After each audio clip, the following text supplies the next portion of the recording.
Good morning. Here I am in Ribadalo waiting to get started for Lorenza. And it's Saturday morning, waiting on some friends.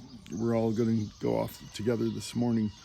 But I thought I'd take the time this morning to record a meditation that I've been kind of thinking about for the past few days. It's based on a couple of things that happened over the past few days that I think it's kind of important. It's important to me. So how it started was a few days back. Gosh, maybe even a week back. The time just goes by very quickly on the Camino here. But a while back, I was walking with some friends and we got lost. I mean, not just lost, but lost. We got really lost. And when we got lost, I was looking at the map on my phone and my GPS, and I mean, we weren't even near where we should have been. And I was like, okay, I'm out of here. I'm getting out of here. I'm going to go back. I'm going to try to find my way. And the guy I was with, a guy named Kieran, the guy I was with, he was so funny because he goes, no, Bill. He says, I'm not going to try to do the Irish brogue, but very thick Irish brogue. And he was like, no, Bill, go forward. Just follow the river. We got to get back to the ocean. Follow the river. All rivers lead to the ocean. I said, yeah, that's great, but there's no path. How do you know there's a path? He goes, no. And he asked the local pointed him off in some direction that had nothing to do with the map.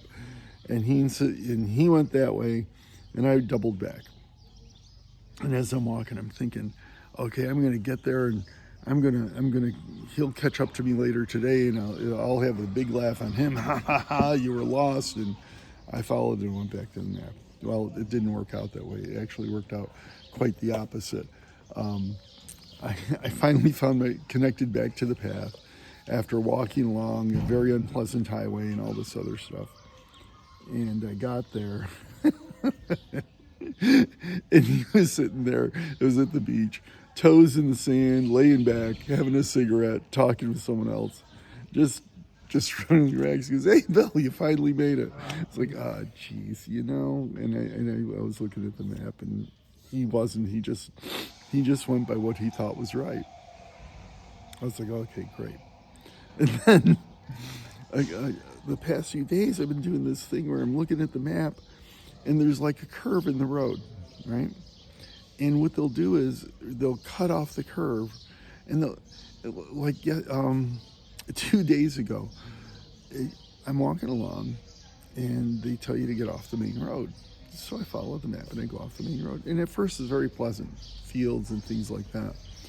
And then they take you into the woods, and you're going down and you're going up, and there's fallen trees, and you're trying to duck beneath fallen trees, and your pack is getting caught, or my pack is getting caught. And I'm getting like the whiplash from bushes slapping, and it's just a mess. Then finally I come up, and I'm coming up this steep incline, and I finally make it to the top, and it dumps me back on the road that I had left. And I turn around and I look, and I'm looking down, and I can just about see where I had gotten off the road. It's like, what the hell, So I started looking at maps, and it's like, I try to make sense of them now, a better sense of them now. And so when I see it cutting off a curve, I had to question whether I really want to cut off the curve. If I see they're crossing train tracks, I try to avoid crossing train tracks. So the thing is, these maps, you got to use your common sense when it comes to maps. And I started thinking about maps and other kinds of maps and other people telling you which way to go in life. And there's all sorts of people in life that are telling you which way to go. Here I am, I'm the stoic on the Camino. I know it's kind of a funny thing to say, but I'm telling you all this stuff. And there's a lot of other people out there in the world. They're telling you, like, what books you're supposed to read. They're telling you what you're supposed to eat, what you're not supposed to eat.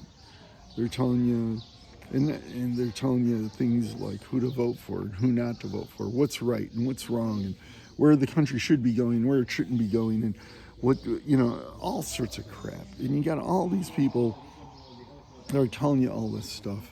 And it's all a lot of bunk. If you really want to know the truth, it's all a lot of bunk.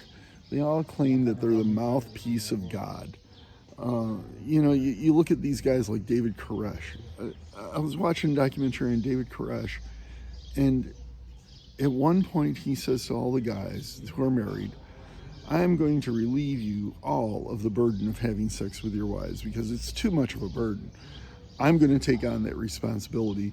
You get just so that I'm doing this out of great self-sacrifice, just so that you guys don't have to go through this. I'll take on that burden. And these guys fell for it. I think of Heaven's Gate, and the two leaders are talking about, we're going to go up in heaven and we're going to be transformed and all this other stuff. Then the leader dies. One of the leaders dies, and the other one goes, oh, no. You see, that's all part of the transformation. And it's like people buy into this shit. Forgive me, I shouldn't have said that. People buy into all of this stuff, all of this bunk. They are the ones that have the secret. They are the ones that are the mouthpiece of God. And if anyone tells you they're the mouthpiece of God, if anyone tells you that they are the ones that speak for God, do like Ulysses' crew. When the Ulysses' crew passed the sirens, you know what they did? They put wax in their ears so they couldn't hear. And they ignored them, except Ulysses. He tied himself to the mast. But they ignored them. But they put wax in their ears so they wouldn't have to hear them. Do that. If someone says to you, I speak for God, do that. They don't speak for God, they speak for themselves. All of them. If someone tells you this book is the inerrant, infallible book, it's bunk. There's no one book that's going to tell you everything you need to know. There's no one book that speaks for God. All of that is just a load of bunk. You got to question everything. Years ago, my kids used to play these games, the video games, EA games, and it would start with question everything, and I loved that. And I told my kids, that's how you live. You question everything. Had a neighbor who said to me, he goes, yeah, you should question everything except some things, because he was a devout Catholic. Well, no, either you question everything or you don't question everything. And, people say, and they come up with this stuff, and they'll say, yes, this is a mystery and you can't question God. Well, I'm not questioning God. I'm questioning what you're telling me God thinks. I'm questioning you. And if your theories and philosophies and all that stuff doesn't hold water, well, I'm not questioning God. I'm questioning you because your theories don't hold up, and your theories are the one that's wrong. It's not God. I'm not challenging God. I'm challenging the load of bunk you're trying to sell me. So when it's like one time I used to attend this one church, and a non-denominational church, and this guy comes in. He's a former baseball pitcher. Forgot the guy's name, but he makes this big pitch on Sunday that I'm going to, over the next few weeks, I'm going to be teaching everybody apologetics, and I'm going to be teaching them how to defend the Bible, and I want you to come, and I really want you to hold me to the, and we're going to really, and we're going to just take it on. And I go, this is really great. This guy's going to really, let's hold his feet to the fire. So the very first night I go to this guy's thing, and I'm listening to this guy talk. And so he said, okay, who has questions? And I pitched him a real softball question. I mean, it's a common question. If Cain, after Cain slew Abel, he went off and dealt in the land east of Eden, the land of Nod east of Eden, and he married somebody. Well, where'd she come from? That's a softball question for someone who studies apologetics. Someone should know that. This guy gets all uppity. You know what you are? You're a sniper. You come in and you snipe. The very first question, this guy can't handle it. It was just a softball question too, and this guy can't handle it. And it's like, so what he had to do is he had to humiliate me because he couldn't do his sales pitch. So when you encounter people like this, they're full of bunk. don't question God. I'm the mouthpiece of God. And then they attack you like there's something wrong with you for questioning. Questioning is important. Questioning is significant. If you don't like something I'm saying, if something I'm saying doesn't make sense, ignore me. A lot of people do. So that's important. So what do you do? What do you do with all this stuff? It's really simple. You use your own brain. You practice critical thinking. People don't do that enough. Some people don't even know what it is. But just practice critical thinking. You understand rhetoric so that people who, when they're trying to sell you a load of bunk, you catch on to what their games that they play.